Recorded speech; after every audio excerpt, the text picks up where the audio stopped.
When Queen Elizabeth II took the throne at just 25 years old, the world was still recovering from war. She was young, serious, and shy. Yet when she stood in front of a crowd, everything about her looked unshakable. She didn't raise her voice or wave her hands wildly. She didn't need to.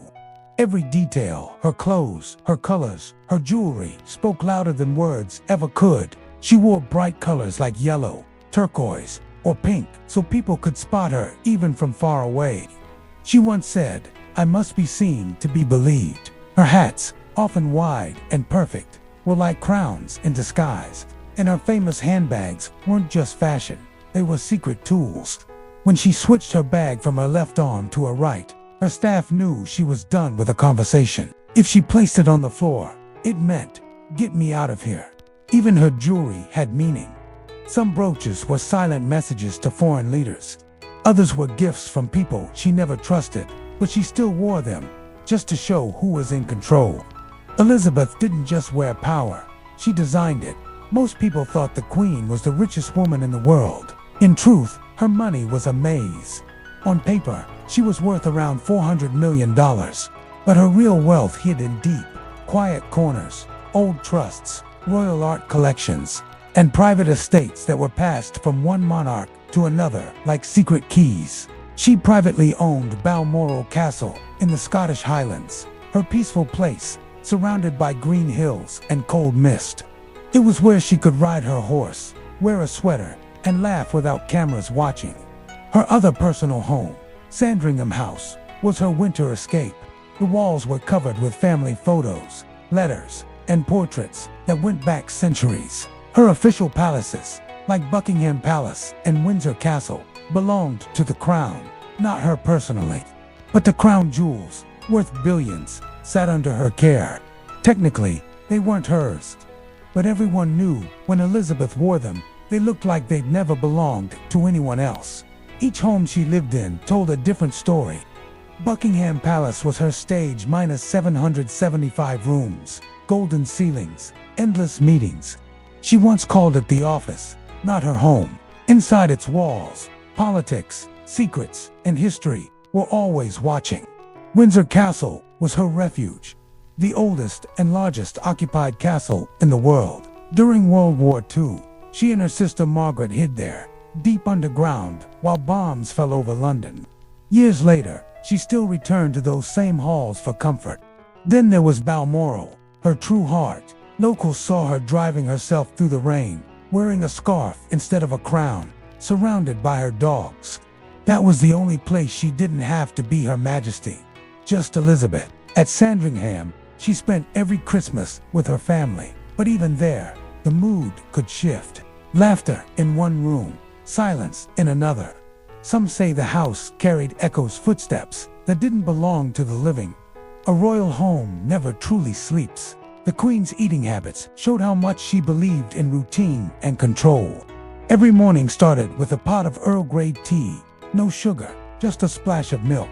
Alongside it, she'd have special case cereal, toast with marmalade, or sometimes scrambled eggs with smoked salmon if she felt indulgent. Lunch was light, grilled fish or chicken with vegetables. Garlic and onions were banned from her kitchen. She said the smell was too strong for someone who had to meet people all day. At 5 p.m.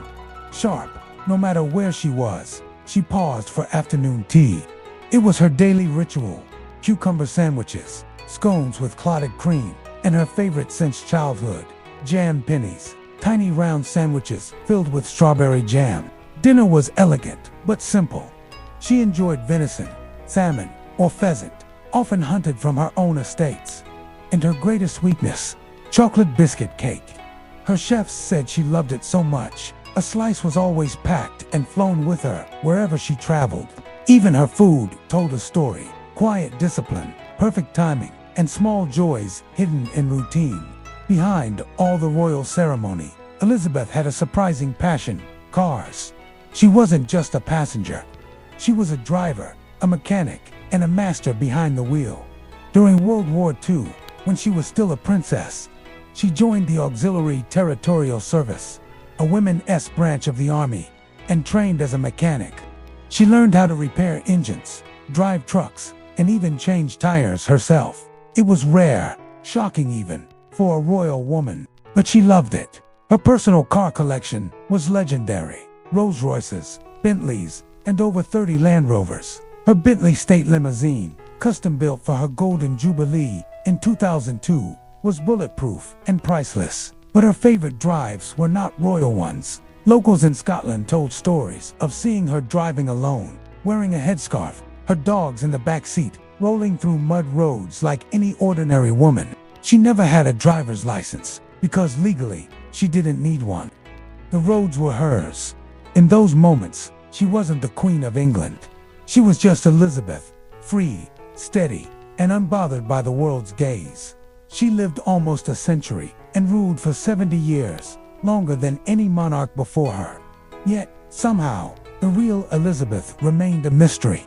Off camera, she laughed loudly, played with her dogs, and watched TV shows like Coronation Street and Downton Abbey. She sent handwritten Christmas cards to staff, collected stamps worth millions, and always wore the same pale pink nail-polished ballet slippers for more than 3 decades. People around her said she had a sharp sense of humor, a calm temper, and a steel heart when needed. She never cried in public, but she carried every loss quietly. Her father, her mother, her husband. When she passed away in 2022, the entire world stopped. Crowds lined the streets, and church bells rang across continents. Yet even then, one feeling remained. We still didn't fully know her. Queen Elizabeth II wasn't just a ruler of a country. She was the keeper of its silence. She carried secrets, love, grief, and discipline deeper than most people could imagine. And even now, it feels like somewhere in those quiet castles, her story still whispers through the walls. Those who enjoy the story, share your thoughts in the comments. And for more interesting stories, subscribe my channel.